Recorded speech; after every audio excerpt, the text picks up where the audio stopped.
पीआईवीसी valve pressure independent control valve है, जो कि एब्रीविएशन पीआईसीवी होता है। PICV basically multiple valves combined into one valve. जैसे कि आप ये कंट्रोल का भी काम करता है और सिस्टम में जो प्रेशर फ्लक्चुएशंस होता है उसको एडजस्ट और कंपनसेट करता है। हाइड्रोनिक सिस्टम में ये वाल्व हीटिंग और कूलिंग प्रोवाइड करता है और कम्बिनेशन ऑफ मल्टीपल वाल्व की वजह से सिस्टम की एफिशिएंसी को बढ़ाता है। ठीक है, तो ये हमारा प्री असेंबली पार्ट है और ये जो आप दिख रहा है वो हमारा गैस्केट की तरह ओरिंग है, जो कि लीकेज को रोकता है। वाटर इधर से इन करता है टॉप से और ये दिख रहा है ना, इधर से बाहर से निकल जाता है। ठीक है, ये डायफ्रागम है। इसका काम क्या होता है कि जब सिस्टम में प्रेशर बढ़ता है तो जो ओरिफिस है इसका एक होल्स रहता है, जिसको हम लोग ओरिफिस बोल सकते हैं, वहाँ से निकल करके इसको सिस्टम में जो प्रेशर है उसको एडजस्ट करता है और फ्लक्चुएशंस को कंपनसेट करता है। तो आगे हम दिखाएंगे। तो पीआईवीसी बेसिकली जो है हाइड्रोनिक सिस्टम में यूज़ करते हैं, यानी कि वाटर बेस्ड। तो आपने देखा होगा कि बहुत सारे एएचयू, एफएचयू, फैन कॉइल यूनिट, वहाँ पे हम लोग पीआईवीसी वाल्व लगाते हैं। पीआईवीसी वाल्व बेसिकली करता क्या है कि जब लोड के हिसाब से हमारे जो वाटर का फ्लो है उसको रिस्ट्रिक्ट करता है, यानी कि रेगुलेट करता है कितना चाहिए। और आपने देखा होगा सिस्टम में जब प्रेशर बढ़ता है, यानी कि जो सिस्टम में अगर हमारा जो सिस्टम है, सपोज जो सिस्टम हमारा सेकेंडरी वेरिएबल टाइप का है, यानी कि जो पंप है उसमें हम लोग वीएफडी लगा रखे हैं, तो लोड के हिसाब से उसकी फ्रीक्वेंसी अप एंड डाउन होती है, जिसकी वजह से सिस्टम में प्रेशर बढ़ता है और प्रेशर बढ़ने के बाद में फ़्लो बढ़ जाएगा। लेकिन फ़्लो बढ़ेगा तो प्रेशर बढ़ेगा तो फ़्लो बढ़ेगा। तो उस प्रेशर को रेगुलेट करने के लिए हम लोग पीआईवीसी लगाते हैं और वाटर के फ़्लो के लिए, ठीक है, रेगुलेट करने के लिए। तो आप ये देखो, हमारा ये अपर वाला पार्ट है जो कि नोब दिख रहा है, वो नोब हम लोग सेट करते हैं कि वाटर का जीपीएम कितना फ़्लो कराना है। At the time of testing commissioning जो लोड होता है, एक रूम में जितना भी लोड है 2 टन 4 टन, उस लोड के हिसाब से हम लोग जीपीएम सेट करते हैं, जो कि हमारे पास एक सीट मिलता है, एसओ मिलता है, सीक्वेंस ऑफ ऑपरेशंस। उसमें आप देखोगे कि लोड के हिसाब से उसका डिज़ाइन फ्लो दिया रहता है, तो उसको हम लोग टेस्टिंग कमीशनिंग के टाइम एडजस्ट कर देते हैं। तो ये पार्ट्स आपको दिख रहा है, में इनलेट पोर्ट है, आउटलेट है, अपर पार्ट है, टेस्ट पोर्ट है। तो नाम है, आप स्क्रीनशॉट खींच करके देख लो। और ये जो नीचे वाला है प्री असेंबली है, ठीक है, प्री असेंबली जो वाइट कलर का है। तो अभी हम लोग देखेंगे कि ये किस तरह से रेगुलेट करता है। ठीक है, तो देखो वो जो मैंने अभी निकाला वो हमारा है क्लोजिंग पार्ट है, और उसके ऊपर में देखो एक स्प्रिंग है। वो स्प्रिंग की जो स्प्रिंग है, वो स्प्रिंग क्या करता है, जो क्लोजिंग पार्ट है उसको नीचे की तरफ क्लोज करता है, जो प्री असेंबली में जो वाटर का फ्लो है उसको कम या ज़्यादा करना, यानी कि रेगुलेट करना। तो वो जो ऊपर वाला पिन है जिसके ऊपर में एक्चुएटर लगा था, जो भी एक्चुएटर हो इस, तो एक्चुएटर क्या करता है, ऊपर से उसको क्लोज करता है, यानी कि दबाता है। जब दबाएगा तो देखो, वो देखते ध्यान से देखो, आप देखोगे कि वो क्लोज होने के बाद में वो क्लोज हो गया, और फिर जब वो ऊपर की तरफ उठेगा, स्प्रिंग रहता है, तो स्प्रिंग जब लोड बढ़ेगा तो ऊपर की तरफ दबाएगा, और जब लोड घटेगा तो ऊपर से नीचे की तरफ दबाएगा, यानी कि वाल्व को बंद करेगा, वाटर को फ्लो को रेगुलेट करेगा। ठीक है, तो ये पार्ट आपको दिखाया, ये इंसर्ट इसमें चला गया। तो ये जो पार्ट लगा रहा हूँ ये प्री असेंबली पार्ट है। पीआईवीसी काफ़ी इजी है। तो रेगुलेशन वाला पार्ट आपको मैंने बता दिया कि वाटर को किस तरह से कंट्रोल करता है, तो कंट्रोल पार्ट हो गया। अब जो दूसरा और सबसे इम्पॉर्टेंट पार्ट है वो डिफरेंशियल प्रेशर। सिस्टम में वीएफडी के वजह से जो हमारा पंप है, सेकेंडरी पंप, वो वीएफडी टाइप का होगा।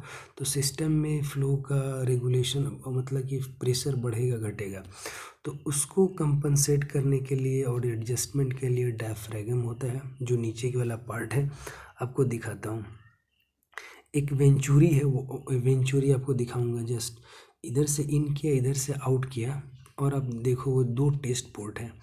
बेसिकली ये जो 2 टेस्ट पोर्ट है ना, इसका तो यूज हमें मेजरमेंट करने के लिए करते हैं, प्रेशर और टेम्परेचर को, और इसका कलर भी 2 होता है, लेकिन यहाँ पे कलर नहीं है तो भी हम लोग यूज़ कर सकते हैं। ठीक है, तो ये फ्लो वाला पार्ट दिखा दिया, प्रेशर आप मेजर कर सकते हो। अब आते हैं डिफरेंशियल प्रेशर, इसीलिए तो प्रेशर इंडिपेंडेंट नाम है।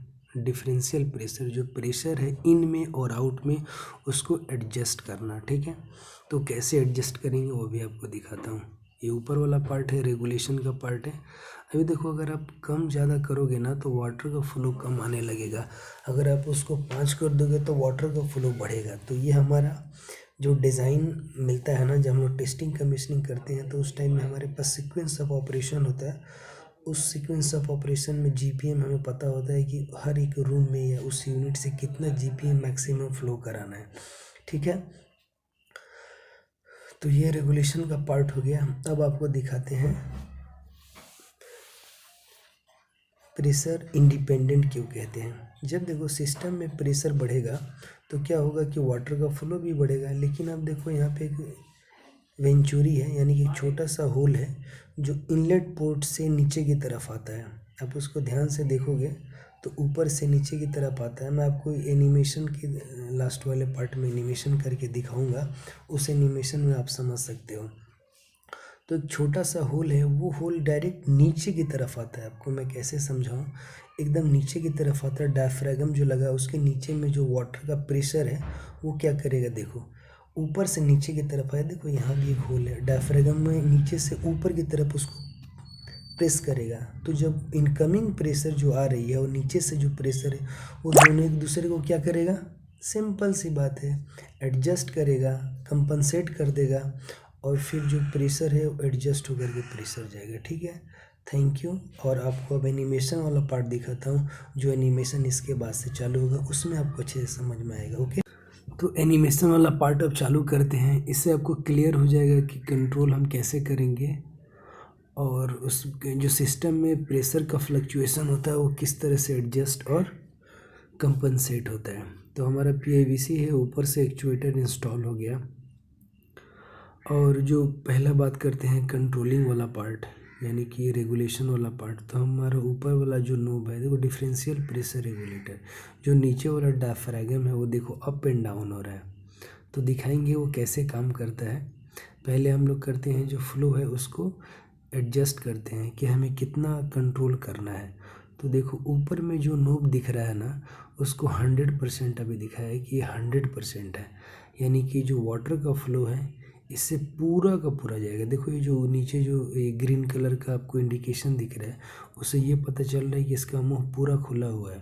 अभी क्या किए हम लोग, रोटेशन थोड़ा कम कर दिए, 60% कर दिए। तो देखो अभी 3 था तो अभी ये कम दिख रहा है ना, ध्यान से देखो कुछ भी नहीं है, वेरी सिंपल। अगर अब हम 30% कर दिए नोब को घुमाने से, तो देखो और कम हो गया उसका ओपनिंग, यानी कि पानी का जो फ्लो होगा और कम होगा, ठीक है।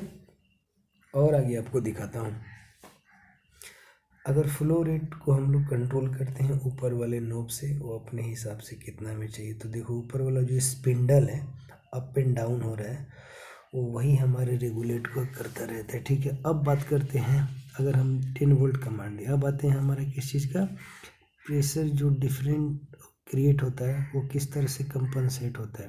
तो देखो सिस्टम में जैसे ही प्रेशर बढ़ा, ध्यान से देना, अभी सिस्टम में प्रेशर बराबर नीचे की तरफ बढ़ रहा है ना ब्लू कलर से, तो ये देखो ऊपर में नीचे से की तरफ वाटर आया वेंचुरी से और ऊपर की तरफ गया, ठीक है। देखते जाओ देखते जाओ, अगर प्रेशर कम हो रहा है तो फिर फ्लो का वेंचुरी से कम होना, वाटर का जो फ्लो है वो रेगुलेट है, प्रेशर नहीं बढ़ रहा है। जैसे नीचे की तरफ आ रहा है तो प्रेशर बढ़ जा रहा है, ठीक है। तो ये एक सबसे इम्पॉर्टेंट चीज़ और सबसे अच्छा इसका खासियत है कि जो डिफरेंशियल प्रेशर है उसको रेगुलेट करता है। तो हमने पहले 100% पे देखा, अब क्या करते हैं, जो इसका फ्लो है उसको हम लोग 50% कर देते हैं, ठीक है। तो अभी हमारा जो फ्लो है वो कितना कर दिए हम लोग, 50% कर दिए, ठीक है। तो अभी वाटर बह रहा है। अब क्या हो रहा है कि सिस्टम में प्रेशर इंक्रीज हो रहा है। प्रेशर इंक्रीज कैसे होगा, आप लेफ्ट साइड में ग्राफ देखो, ब्लू कलर का जो बढ़ रहा है किलो पास्कल, यानी कि डेल्टा पी बढ़ रहा है। तो जैसे बढ़ रहा है तो वेंचुरी से जो वाटर जो इन करेगा वो डायफ्रागम के नीचे से ऊपर की तरफ फोर्स लगाएगा